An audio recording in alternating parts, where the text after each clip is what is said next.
Art has an innate ability of moving into whatever beliefs the client believes. As a clinician, I am the guide, and I'm guiding my client through all these steps, right? But their subconscious, and I really believe this, is the wisdom of the soul, is going to pull into exactly what they need. So if we can do work with parents, with intergenerational trauma, and then do, somebody working with the children, you actually have an ability to create a huge new paradigm shift and having people at a new beginning place together. You're listening to Ask Angela, the podcast that answers your questions about how to improve your mental health, connects you to diverse voices of wisdom and expertise, and helps you get the tools and strategies you need to live a more connected life. Today we're exploring a transformative therapy that's making waves in trauma care, accelerated resolution therapy, or ART. In this episode, we'll delve into how ART's integration of diverse therapeutic elements enhances its effectiveness and why it's becoming a valuable asset in the field of trauma care. My guest, Colleen Clark, will share her insights on the therapy's evolution, its impact on clients, and what makes it stand out in the landscape of trauma. In my practice, I've had the privilege of witnessing the profound shifts that this therapy can bring to people who've been struggling for years and sometimes even decades with unresolved trauma. ART is especially beneficial in trauma-informed care, where the goal is not just to address symptoms, but to help individuals reclaim their sense of safety, connection to self, and their overall well-being.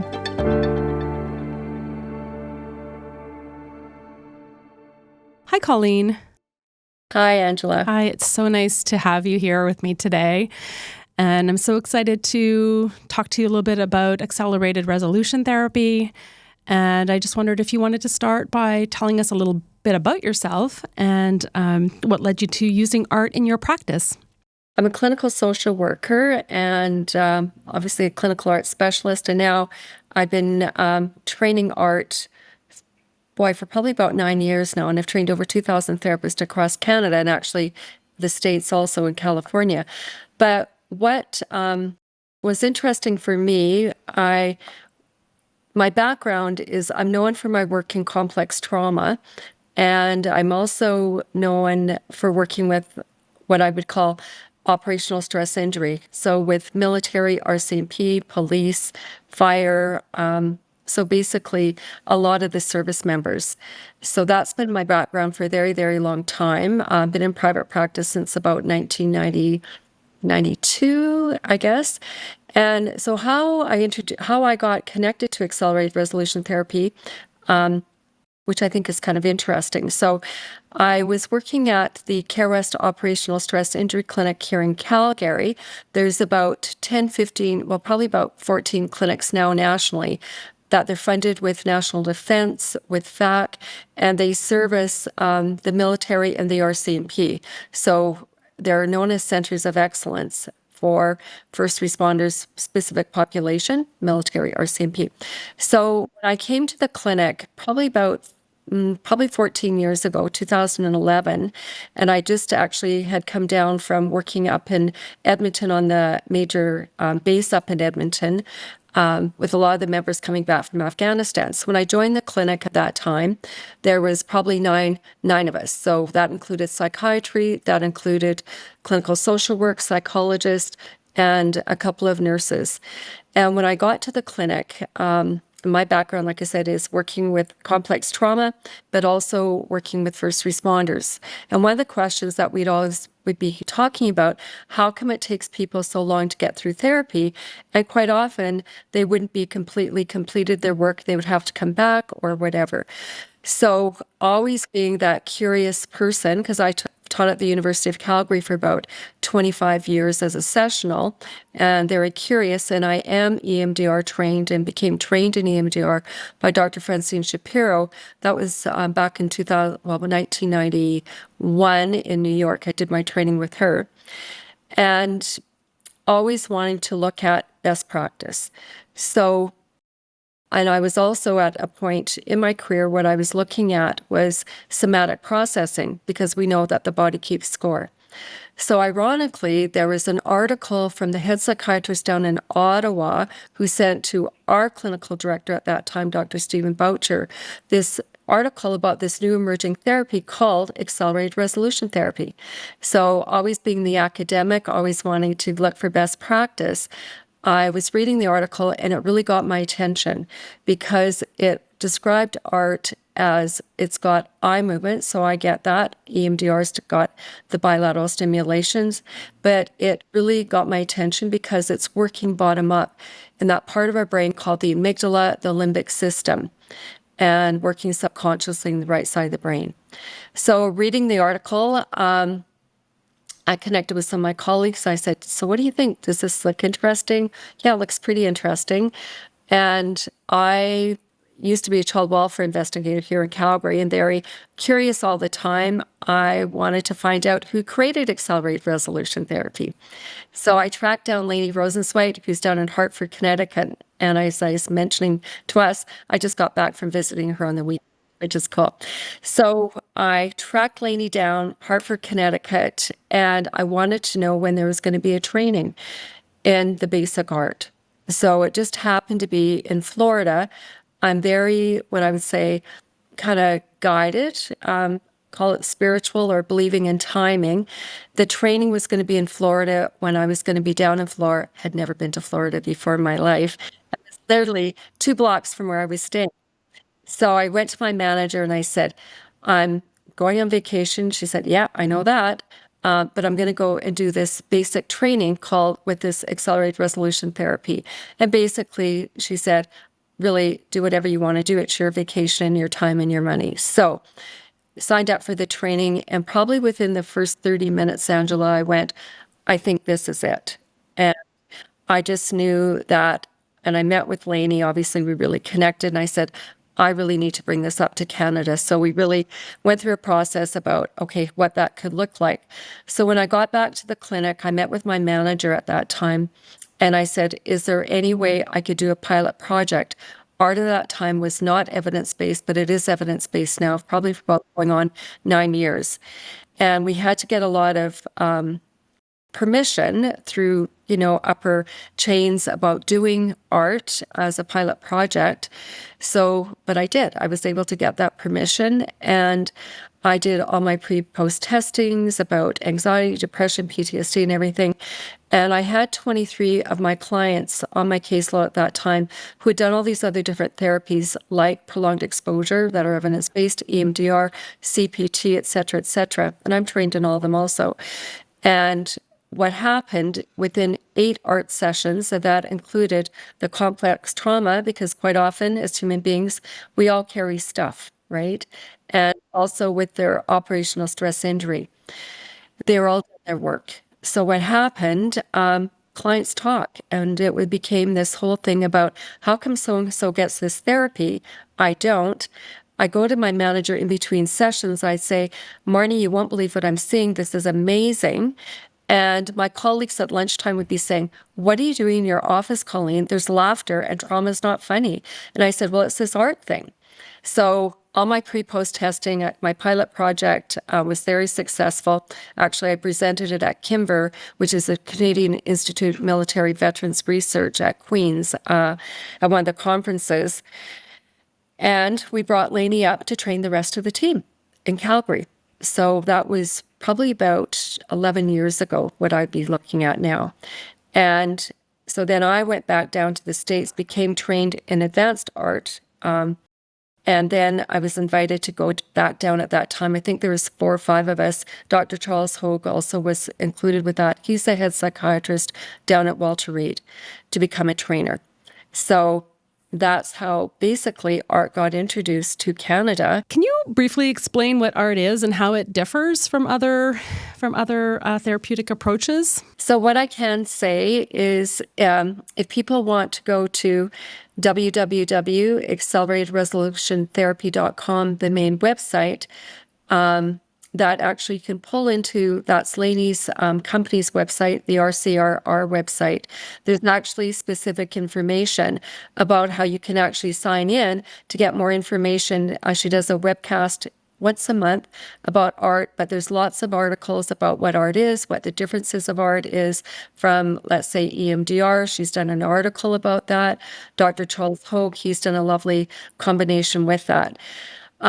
Due to non-disclosures with art, because as therapists, we all have to sign that because we don't want art to be replicated unless people are actually trained in the model. But basically, it's a non-talkative therapy. It's all done with eye movements. We call them smooth pursuit eye movements. And it's working in the amygdala, the limbic system. So it's not hypnosis, but it's working subconsciously on the right side of the brain. And what we know about it's very much a phased treatment. So it has a beginning, middle, and an end. And as part of all trauma evidence-based therapies, there is an exposure component. And one of the things that happens with art, it works very, very, very quickly. There is a phase of, in part of the procedure that we would refer to as reconsolidation. And it's gathering up past things that the subconscious can let go of everything. There's an ending. There's a lot of metaphors that we're using with art because the subconscious works with pictures very, very effectively. So it's very much a phased process. The client will always have the facts, so it's not hypnosis. In fact, they'll probably even have more facts. And they'll be able to actually do a very comprehensive narrative at the end of processing. So we're scaling always, before we start, what we call pre-subjective units of distress, the level of intensity, because what we know, it's the trauma gets stuck in our brain and our body. And at the end, we do a post-suds where a client will have relief. And quite often I'll ask my clients, at the end of the art session, so now do you want to tell me what's happened? Because what we know about trauma, a lot of times people cannot even talk about it because it's so traumatic. And what we know about how the brain actually holds trauma, it's almost like popcorn. So what we know about these eye movements are very, very similar to what we believe to be REM sleep, which is the body's natural state of actually processing out day-to-day stressors. But with trauma, it's too big and it gets stuck in our frontal cortex. So it's a very natural process really that Lainey has created, almost like a formula to how to rewire the brain. So it's a lot about neuroplasticity of the brain, resetting the brain, but also processing what the body is held with that. Which populations would benefit most from art? I would say all populations, because as human beings, quite often we all suffer, and that there has been some, what I would say, a traumatic event in people's lives. So whether that's working with children, we can work with children aged 3 and up, working with first responders, working with people that they've had more, sometimes a single incident. Maybe it's a car accident. Maybe it's about illness. Maybe it's about complicated grief. Maybe it's about events in childhood that have, really impacted people, whether that's emotional abuse, physical abuse, sexual abuse, neglect, domestic violence. Also, I think just basically it will actually can be applied to any event that a person has not been able to process effectively on its own. And what we know about trauma, it can be described, it's a very individual definition of any potentially life-threatening event for a person emotionally, psychologically, spiritually, sexually, psychologically, but also what I would say also environmentally, because there's been a lot of environmental issues also that people have been greatly impacted with. So there's 3 criteria that we look at for people to do art. And the first one is that they're motivated. So that's like anything. We want to make sure that somebody is motivated, that they don't have secondary gains, which can be like, if I get better, am I going to lose you as my therapist that I've had for the last 5 years? Because art is a very short, quick therapy. So that could be something to look at. Does that mean if I get better, am I going to lose that relationship because that person's going to be in a different place? Or sometimes it can be, if I get better, does that mean I have to go back to work, or do I lose a pension or anything? So we always want to screen for secondary gains with our clients to make sure that they're ready. And quite often I'll talk about that in training, make sure that you can do motivational interviewing with your client for sure to do that. So that's one of the things, that they're motivated, that they can hold on to a thought, and also that they can do the eye movements, because we don't use tappers, we don't use light bars, and that they can actually do the eye movements. And it really gets to, the root, it seems, right? Through these, and they don't really have to talk about it. That's the whole thing that is just such a calming, relaxing. Like you talked about, you hear laughter and different things happening in your office. And I've had the same experience in a much shorter amount of time. I know that I'm fairly new at this practice. But the difference in the room when we're doing art before and after is just, it's quite profound. There's a really profound shift, a paradigm shift. I come from a very strong trauma-informed lens of practice, right?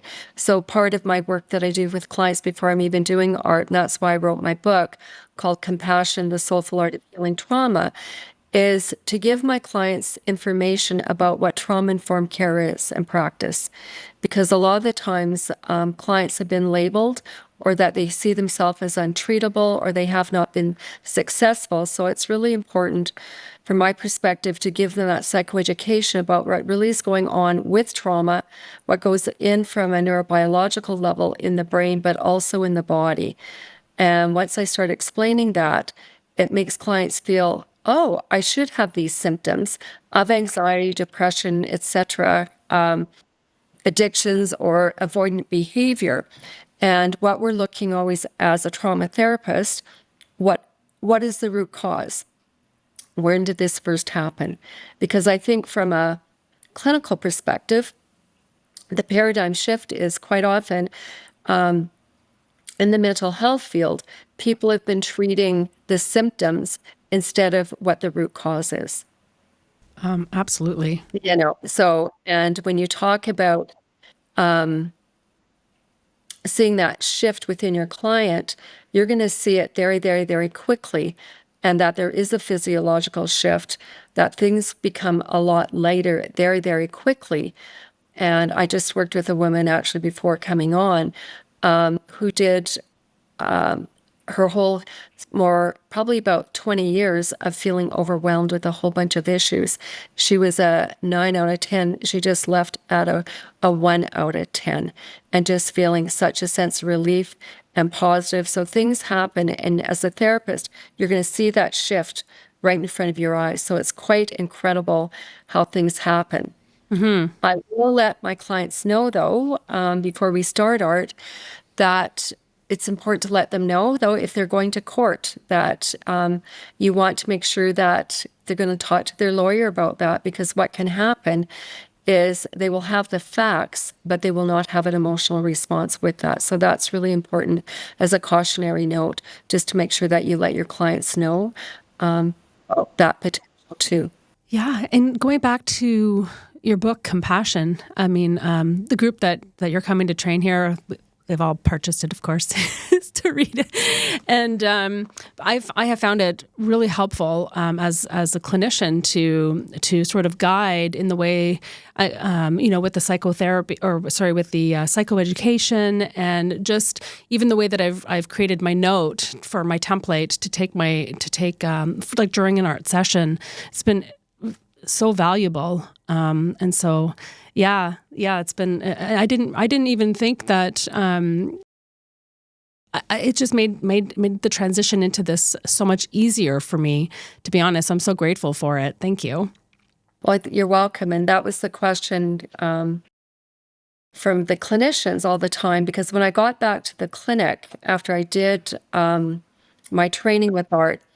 And art is a paradigm shift in practice, right? And part of the rationale for that, if you look at traditional therapies, whether it's prolonged exposure, EMDR, that are evidence-based, and they are very, very, very effective also. But quite often, you would have to get into a stabilization phase with your client for quite a long period of time.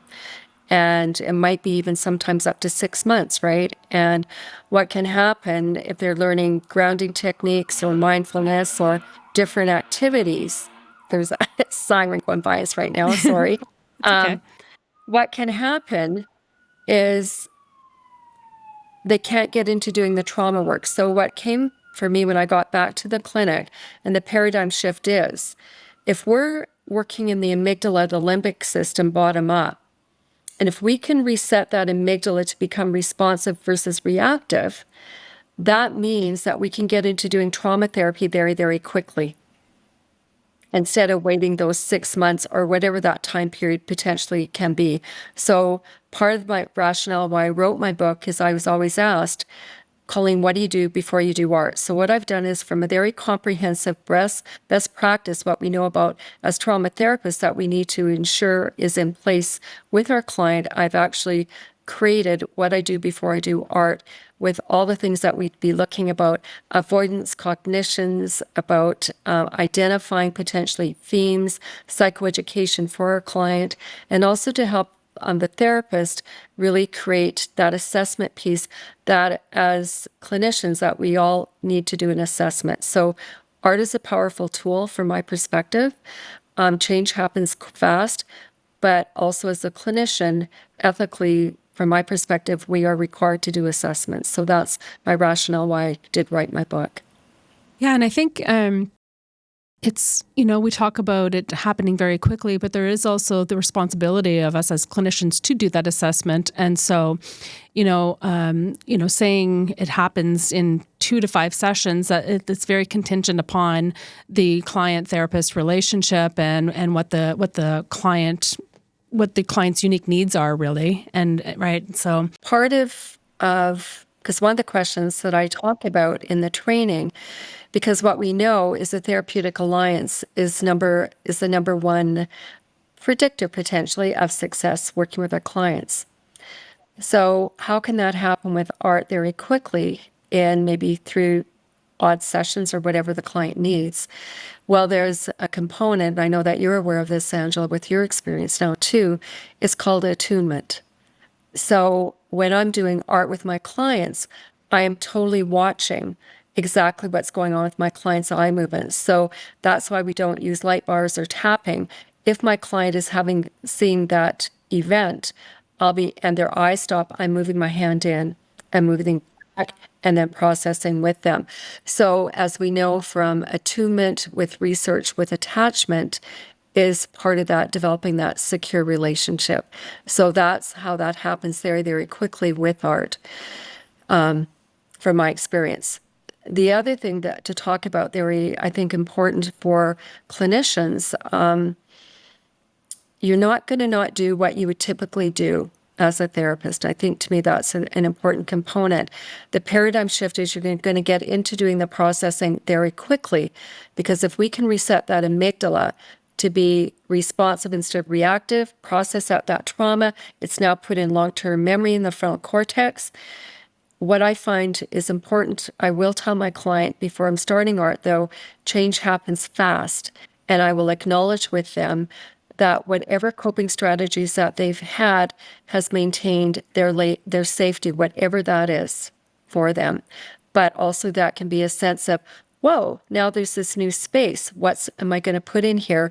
And it can almost feel very strange and odd, because those coping strategies, they're no longer needed or there. So I'll talk to my client. That can also be like loss and grief. And so I'll talk about that.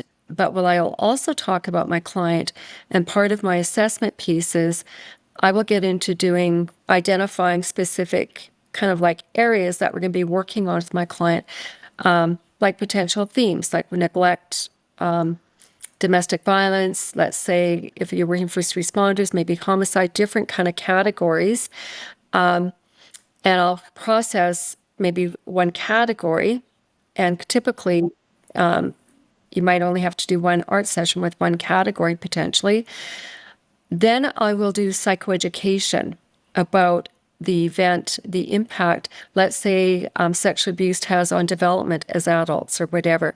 So it's an opportunity, because what we know, a missing component in trauma work from my perspective is quite often our clients, especially with complex trauma, they are at an emotional delayed place in development.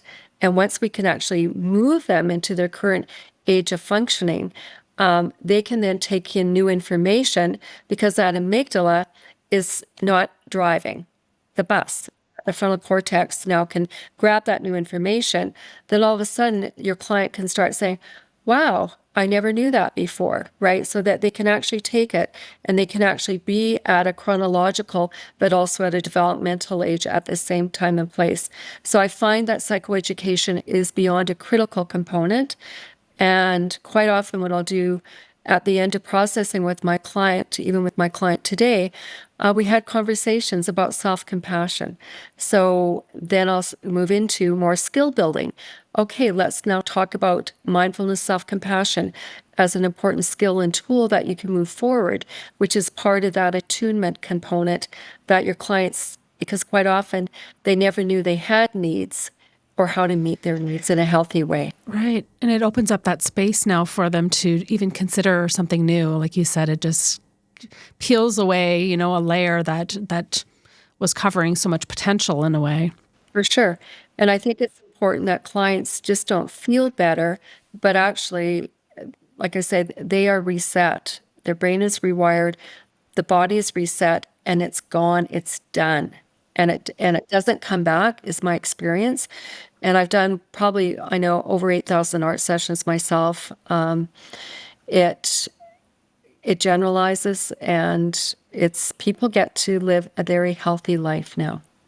And also, when you think about, I just can talk a lot. No, it's okay. About intergenerational trauma, right?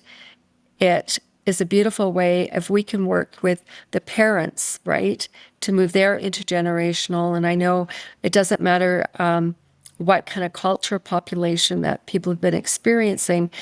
Art has an innate ability of moving into whatever beliefs the client believes. So as a clinician, I am the guide, and I'm guiding my client through all these steps, right? But their subconscious, and I really believe this, is the wisdom of the soul, is going to pull into exactly what they need.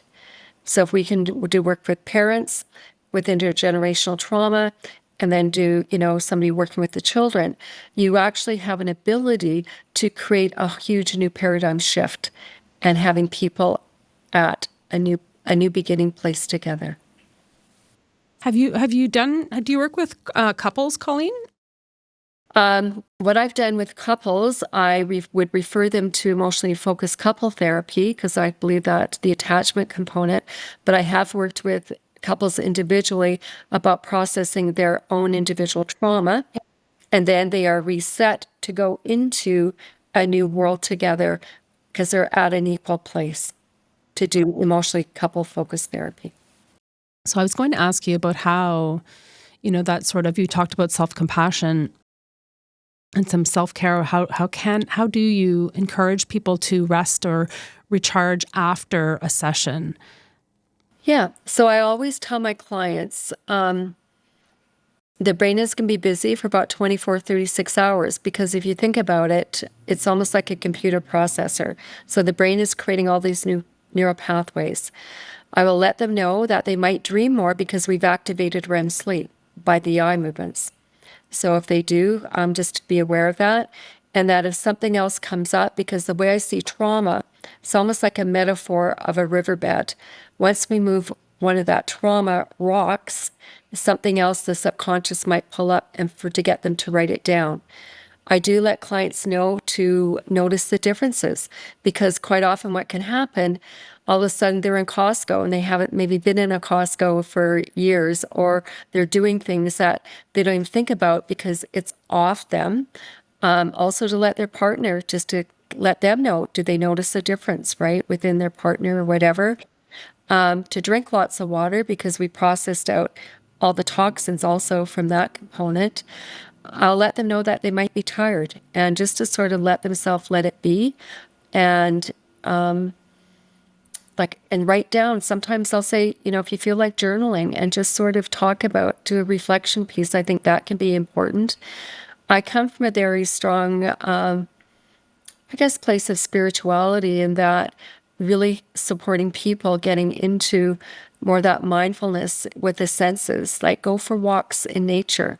Let's activate these five senses, because that's what the subconscious has done by doing the processing, and getting them to spend time maybe with music or sound or quiet or walking and smelling or hearing the birds. So I think that's a really important component to get people connected back into the sensory awareness of the five senses. Yeah, that's, because a lot of my clients have said, I don't know what to do with myself in a way, right? They don't know what to replace this with. I have, some clients that are, their SUDS is like 9 out of 10 anger. And then at the end, it's like 0 or a 1, for example. And, I had a client say, look, I feel like I don't have to go angry shopping now. I don't know what to do with myself. So, encouraging replacing, that space with something that's nurturing and self-compassionate. But that's a process too, right? Because quite often people have been in survival mode and not even noticing. So quite often what I'll do, Angela, I'll talk after, just even with my client today, about Maslow's hierarchy. And quite often people are on a survival level, and I will acknowledge with them, but I will teach them the mindfulness self-compassion model that I utilize all the time. And we'll talk about self-care, because I'll talk about art is a very powerful tool to move the trauma, to move anxiety, to move all these other factors.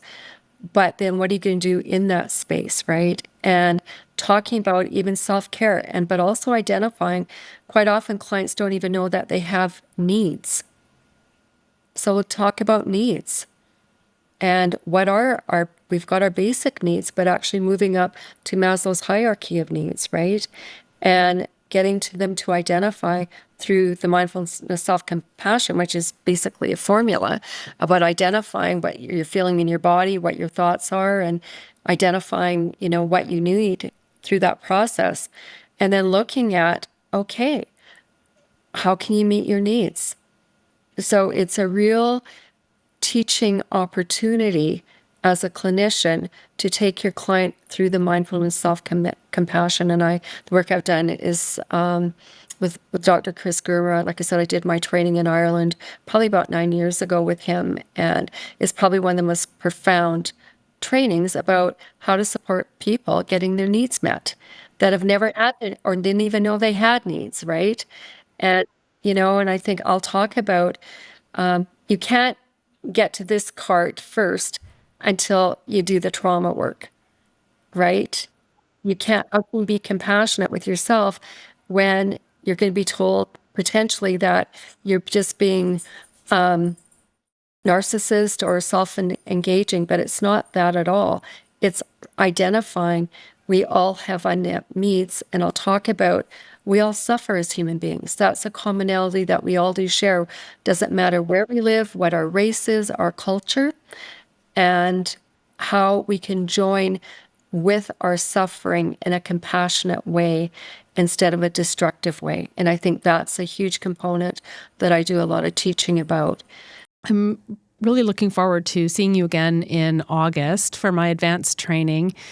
And I feel like I am like 2 feet in, and I just want to keep learning and keep providing this service. It's an honor to be a witness and to hold that space for people in this way. And I'm just so happy that you were able to come onto the podcast today and to speak about art and to share your wisdom. Colleen, it's a pleasure. Well, it's wonderful. And I think, so just to speak about as being therapists, right? Yeah. One of the things that can happen with other therapies that does not happen with art, right, is the therapist does not need to hear the details. And so it's going to protect and sustain from vicarious traumatization. And what I talk a lot about, Angela, is as therapists, we come with a value base before we even become therapists about wanting to do good in the world, right? So we come from that place of value, that genuineness of that, the the intrinsic whole piece of who we are. And what can happen over time, that's why I'm going to be doing the workshops for therapists, that can be eroded. And that passion could be taken from us as individual therapists. And part of that, with art, it's going to sustain the longevity of your career and your professionalism, and also within your own personal relationships and your whole ability to be fully engaged and happy in life. So I know on a personal note, there's no way that I could be working at the level I continue to work at unless I have not done art, And I know just spending the weekend with Lainey, she has not stopped either. And we just did a lot of talking. It's about purpose. It's about passion. It's about making differences and sustaining and adding something to the world, right? Yeah, and that's like such an important point about, re-traumatization. So not it being a no-talk therapy, we're not, having the client re-traumatize. And also, in my experience, which, it's incredible going through the whole session with the client and them not having to verbalize all of it.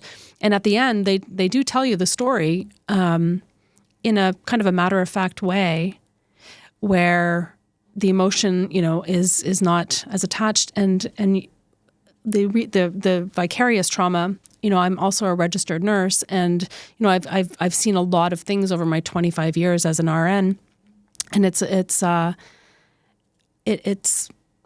think it would really contribute to like less, trauma for therapists and burnout and all of those kinds of things where you said, where the spark can be kind of, dimmed in a way to want to help and keep going and help people because that's just intrinsically who we are. And it is, a value-based thing, like you said. But yeah, it's a real gift that we have this ability to help and not kind of, I don't want to say suffer, but kind of suffer in a way, right? And be even re-traumatized or traumatized ourselves and triggered in different ways as well. 100%, right? And like you say, it's a very non-talkative, and sometimes people can't talk about the trauma because of their different roles. But when you think about it, with traditional therapies, how many times have a client had to tell their story to what end? And nothing changes. And, one of the gifts at the end and a test for a trauma therapist, then your client can do a cohesive narrative because they to process it and the brain has put it into long-term memory. Yeah. Are you able to touch on briefly about when you referred to the body keeps the score, and how that kind of applies to art? Sure.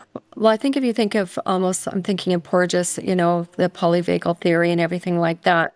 But when you think about working subconsciously in the amygdala, the limbic system, and what we know is the role of the amygdala, and this is part of the psychoeducation, which I think is important not only for therapists, but for our clients.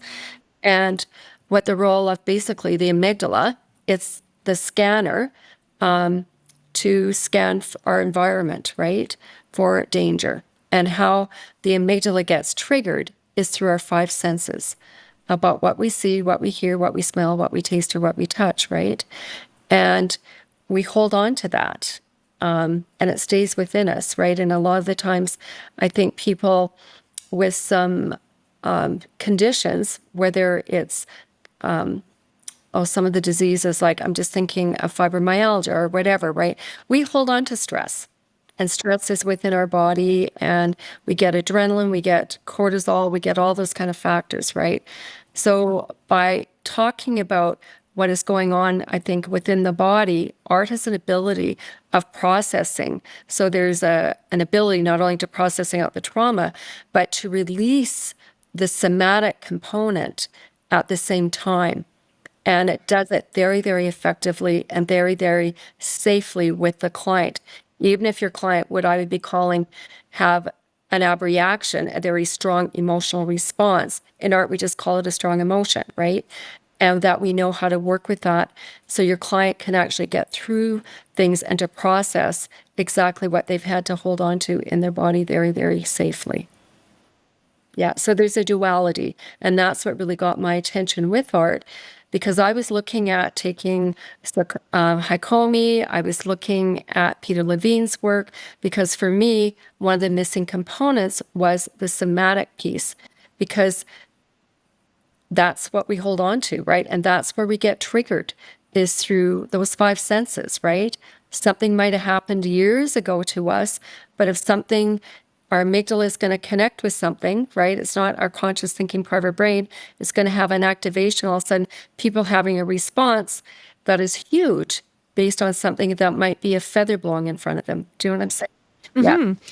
Well, in my experience, because it's interesting that during the training, the practicum part is that we are also clients in the training, and I think that's really key. And I've had a few sessions, and one sort of with you in that way, and it's really shifted everything around what this fear was that I had. And I still haven't. It was around MRIs, and I still haven't had my next MRI, but I'm actually looking forward to it now, which is really bizarre, because I used to say, like, I'd rather have, brain surgery than have an MRI kind of idea, right? Very dramatic in a way. And now it's just like, meh, whatever. I'm over it. And it's really interesting that it came from somewhere. I wasn't born with that fear potentially, or I mean, maybe something in my system, and that's a whole other conversation, But yeah, that it cleared in that moment, and allowed me to have that space. I don't have to think for months and months before I'm going, so it's really interesting that way. So yeah, and Lainey would say, quite often people in the trainings, and what I love about doing the trainings, right, is a lot of people who are EMDR therapists, right, they will come to their trainings and they'll say, oh, this is just EMDR. And I said, no, it's not. You're going to notice the differences in holding space for that. But it's more about neurolinguistics, reprogramming. That's what Lainey will say, that because we're working subconsciously, we're working with images. And that's what we, constantly see are these negative images, right? So, yeah. Well, this has been such a pleasure, Colleen, to have you today. It's great. Yeah, it's been great. I hope you've enjoyed this episode.